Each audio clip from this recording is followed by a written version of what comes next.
کبھی ان کو security risk قرار دیا کرتے تھے، کبھی ان کو وطن دشمن قرار دیا کرتے تھے، کبھی ان پر مختلف نوعیت کے کرپشن کے الزامات لگایا کرتے تھے. اب کی بار یہ سیاسی مخالفت کو ذاتی مخالفت کا رنگ نہیں دیں گے. مجھے آج بھی شہباز شریف صاحب کی، پرویز الہی صاحب کے بارے میں ایک وہ فکرہ بڑا یاد آ رہا ہے کہ چھوٹی چھوٹی جلسیاں کرنے والا یہ وزیر اعظم کے خواب دیکھ رہا ہے. دیکھیں مقافات عمل جن کے بارے میں آپ متکبرانہ فکرے استعمال کرتے ہیں، جن کو آپ اپنے سے کمتر سمجھتے ہیں، جن کے حوالے سے آپ کی سوچ میں بڑا تعصب ہوتا ہے، وقت آپ کو ان کے دروازے پر لے جاتا ہے. اس لیے کہتے ہیں کہ سیاست میں اسلوب کو، سیاست میں رواداری کو، سیاست میں تحمل اور برداشت کو ہمیشہ مد نظر رکھنا چاہیے. جہاں تک بات ہے عدم اعتماد کی، دیکھیں جی ڈیموکریسی کا حصہ ہے عدم اعتماد. پارلیمان نظام جمہوریت میں گورنمنٹ کے خلاف عدم اعتماد آ جاتی ہیں. اگر ان کو شوق ہے یہ کرے. میں بڑا حیران ہوتا ہوں جب میں پچھلے 3.5 سال کے مختلف واقعات کی کو as a political worker study کرتا ہوں کہ انہوں نے مختلف ڈیٹس دی کہ جی گورنمنٹ اب چلی جائے گی، گورنمنٹ اب کا اب آر یا پار ہو جائے گا، اب یہ اس ڈیٹ کو ختم ہو جائیں گے. لیکن اس کے بعد پھر یہ اپنی اسی تنخواہ پر کام کرتے رہتے ہیں جو عوام نے ان کے لیے منتخب کی. ابھی میں شاہد خاقان صاحب کا جو آپ نے سنایا ساری گفتگو دوران میڈیا ٹاک، تو مجھے بڑی ہنسی تھی. کہتے تھے جی یہ ڈرائنگ روم میں بیٹھ کے حکومت بنی ہے. بھائی آپ اسی حکومت کے اسی نظام کے تحت رکن اسمبلی ہے. جو یہ مراعات آپ بطور میں آپ لے رہے ہیں اب نیشنل اسمبلی کے ممبر کے، اسی نظام کے تحت ہے. مطلب جہاں آپ کی مرضی کے نتائج پورے نہ آئے تو پورا نظام سبوتاژ. سر جی آپ مجھے یہ بتائیے کہ چلیں ٹھیک ہے وہ جو بھی بیانات دے رہے ہیں نا، اب وہ اگر اتحادیوں سے مل رہے ہیں، وہ اور لوگوں سے مل رہے ہیں، وہ آپ کے اندر سے بھی کہہ رہے ہیں کہ گروپس بن گئے ہیں، تو حکومت کو کتنا بھروسہ ہے اپنے اتحادیوں پر؟ کتنا یقین ہے کہ چاہے کوئی کتنی بھی ملاقاتیں کر لے، 20-22 سال بعد بھی مل رہے، لیکن وہ ان کو توڑ نہیں سکتا؟ یہ اعتماد کتنا ہے آپ کا اتحادیوں پر؟ ساری طاقتیں اللہ کی لیے ہیں. اللہ تعالیٰ جس کو چاہتا ہے اجازت دیتا ہے. ہم میں جو گروپ بنے ہوئے ہیں یا نہیں بنے ہوئے وہ ان کو پتہ ہے. یہ ایک شخص کا نام تو لیں، یہ تو اب ہم سے کوئی شخص ودتا پارٹی اگر کوئی ڈفرنس کرتا ہے کسی بھی ایشو پر، ہم ایک پولیٹیکل پارٹی ہے نا، ہم پرائیویٹ لمیٹڈ کمپنی تو نہ کسی خاندان کی ملکیت ہے نہ کسی فیملی کی کہ مختلف ہم نے جو اس فیملی ممبرز ہیں ان کو اپنا لیڈر تسلیم کر کے اسی شش و پنج میں رہنا ہے کہ ہمارا حقیقی لیڈر کون ہے. ہم ایک ڈیموکریٹک پارٹی ہے. 20-22 سال سٹرگل کی ہے، اللہ تعالیٰ کی ہے. اگر ان کے پاس وہ لوگ ہیں تو ہمارے ہیں، یہ ان کو شو کرے نا. یہ تو مطلب جہاں میڈیا کو انسٹرکشن دے رہے ہوتے ہیں کہ جی فلاں ٹی وی پروگرام میں ہمارا سپوکس مین نہیں بیٹھا اور فلاں اینکرز کتے کی طرف بھونکتے ہیں، یہ اتنے سخت ورڈ اب تو ریکارڈ کا حصہ ہے. چلے میں نہیں چاہتی کہ آپ ان الفاظ کو دہرائیں، لیکن بات یہ کہ ابھی جو فضا ہے کہ واقعی وہ حکومت کے خلاف ہے یا پھر وہ اپوزیشن اس بار بھی کامیاب نہیں ہوگی، اس پر ذرا ہم بات کر رہے ہیں تو ابھی اس پر ہی ہم رہتے ہیں. لغاری صاحب یہ جو عدم اعتماد کی باتیں کی جاتی ہیں، ہم ہر سیاسی دور میں دیکھتے ہیں کہ کسی بھی حکومت کو وقت پورا کرنے نہیں دیا جاتا. کیا یہ صحیح جمہوریت کی بات ہے کہ اگر ایک حکومت آئی ہے تو اس کو آپ ٹائم پورا کرنے دیں، کہ 1 سال ہی رہ گیا ہے چلنے دیں؟ اور وہ جو باتیں لوگ کر رہے ہیں کہ جی صبر کرے اپوزیشن، جب اتنا صبر کر لیا تھوڑا سا اور صبر کر لیں. لوگوں سے تو ہم بھی یہی کہا کرتے تھے کہ جناب حکومت کو مدت پوری کرنے دیں اور کوئی غیر آئینی عمل نہیں ہونا چاہیے. شکر ہے اللہ کا کہ جس طرح سے پاکستان کے 2 وزراء اعظم عدالتوں کے ذریعے گھر بھیجے گئے، ان کو عدالت کے ذریعے گھر نہیں بھیجا جا رہا ہے. اس طرح تحریک عدم اعتماد یہ کوئی پہلا واقعہ نہیں ہے. تحریک عدم اعتماد جو ہے وہ پہلے بھی پیش کی جاتی رہی ہے اور اس کے مختلف نتائج بھی رہے. جب ہمارے فخر امام صاحب آج تو موجودہ حکومت کا حصہ ہیں اور وہ ہیں اپنا باقاعدہ صاحب منصب ہیں، جب وہ اسپیکر بنائے گئے تھے 1985 میں، تو کچھ دنوں کے بعد جنرل ضیاء الحق نے ان کے بارے میں کچھ ان کو تشویش ہوئی تھی کہ یہ میرے ایجنڈے کے مطابق کام نہیں کر پائیں گے، تو تحریک عدم اعتماد لائی گئی اور تحریک عدم اعتماد ان کے خلاف کامیاب ہوئی اور ان کی جگہ پر جنرل ضیاء الحق نے اپنے منظور نظر حامد نصیر چٹھا صاحب کو اسپیکر بنوایا. دوسری بار محترمہ بے نظیر بھٹو کے خلاف IGI تحریک عدم اعتماد لائی اور MKM حکومت کے ساتھ تھی، پیپلز پارٹی کے ساتھ تھی، لیکن 1 مہینہ پہلے وہ ایک خفیہ معاہدہ بھی کر چکی تھی IGI کے ساتھ کہ ہم آپ کو ووٹ دیں گے. اور عین موقع پر انہوں نے ووٹ بھی پیپلز پارٹی کے خلاف استعمال کیا، لیکن وہ ووٹ آف نو کانفیڈنس ناکام ہوا تھا۔ تو اب یہ تیسرا ہے جو معاملہ چل رہا ہے، اور یہ بھی ابھی طے نہیں ہے کہ پہلے کہاں پنجاب میں ہوگا، قومی اسمبلی میں ہوگا، صحیح ہے، سینٹ میں ہوگا، قومی اسمبلی میں ہوگا، ابھی بھی یہ طے نہیں ہے کہ کہاں پر ہونے جا رہا ہے اور کب ہونے جا رہا ہے۔ ہوم ورک جو ہے وہ بڑی محنت سے کیا جا رہا ہے اور تمام سیاسی سٹیک ہولڈر سے باتیں ہو رہی ہیں۔ اس میں جملہ جو ہے وہ بہت دلچسپ، جس کو انجوائے کر رہی ہے پی ٹی آئی، وہ میں جملہ دوبارہ پڑھ کر سناتا ہوں تاکہ وہ بھی انجوائے کریں۔ جی جی، اب تک 15 مرتبہ جب سے اقتدار میں آئے وزیر اعظم جناب عمران خان صاحب، وہ قوم کو مخاطب کرتے ہوئے کہتے ہیں پاکستانیوں گھبرانا نہیں۔ اس بار جو ہے منہ سرائی کہہ رہے ہیں وزیر اعظم صاحب گھبرائیں نہیں آپ۔ تو اب آپ جو ہے وہ خود اس میں نتیجہ بھی نکالیں، اندازہ بھی لگائیں۔ بہرحال اس بار تسلی جو ہے وہ منہ سرائی دے رہے ہیں، اور جو وزیر اعظم تسلی دیتے ہیں اس تسلی کا جو نتیجہ ہوتا ہے وہ پاکستان کے عوام بھگتتے ہیں۔ ہر بار یہی ہوتا ہے کہ وہ کہتے ہیں پاکستانیوں گھبرانا نہیں، پھر پاکستانیوں کی جان نکل جاتی ہے، صحیح بات ہے، اور مہنگائی ایک طوفان بن کر لوگوں کے لیے ایک مصیبت لاتی ہے، ایک عذاب لاتی ہے۔ ابھی کچھ دن ابھی بلکہ کل ہی کی بات ہے پیٹرول بڑھ جب بجلی کا بم گرایا گیا، اور اب جو ہے وہ پیٹرول کا بم جو بھی گرایا جانے والا ہے۔ لوگوں نے زندگی میں کبھی اس طرح کی اذیتناک مہنگائی ہوتی رہی ہے، ہر حکومت میں ہوئی ہے اور بہت پریشان کن رہی ہے، لیکن لوگ یہ بھی کرتے تھے، لوگوں کی آمدنیوں میں اضافے کے بارے میں بھی سوچتے تھے۔ زرداری صاحب پر تو الزام یہ تھا کہ انہوں نے 50% جو ہے وہ تنخواہیں بڑھائیں، پھر 30% تنخواہیں بڑھائیں، پھر 20% تنخواہیں بڑھائیں، یعنی ان کے دور میں 100% تنخواہیں لوگوں کی بڑھی ہوں گی۔ اسی طرح سے پی ایم ایل نے جابز کریٹ کی، بڑے پیمانے پر روزگار اتنا آج بھی کہا جا رہا ہے کہ جی جابز بھی کریٹ کر رہے ہیں اور تنخواہیں بڑھا رہے ہیں، لیکن پرائیویٹ سیکٹر کا تو وہی حال ہے نا۔ لیکن میرا خیال ہے کہ سروسز سیکٹر میں کتنی جابز آپ کریٹ کریں گے، مسئلہ یہ ہے کہ پروڈکشن کی طرف کہاں جا رہے ہیں۔ آپ کے دو شعبے ہیں، انڈسٹری اور ایگریکلچر، کیا یہ دونوں گرو کر رہے ہیں؟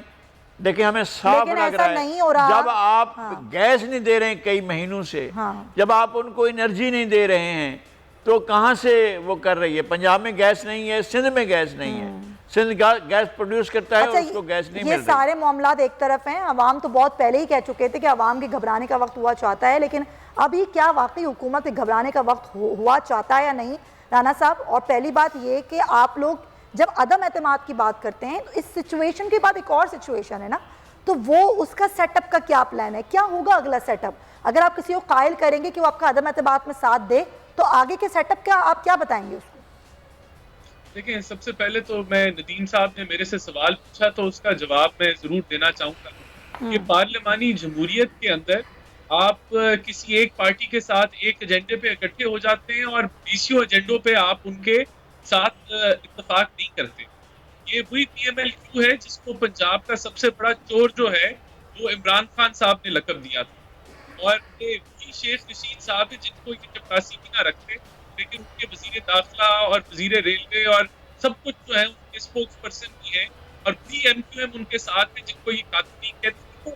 کہ ہم پہلے اپنے گریبان ضرور جھانکیں اور پھر دوسرے کے اوپر تنقید کریں تو وہ اچھی لگتی ہے۔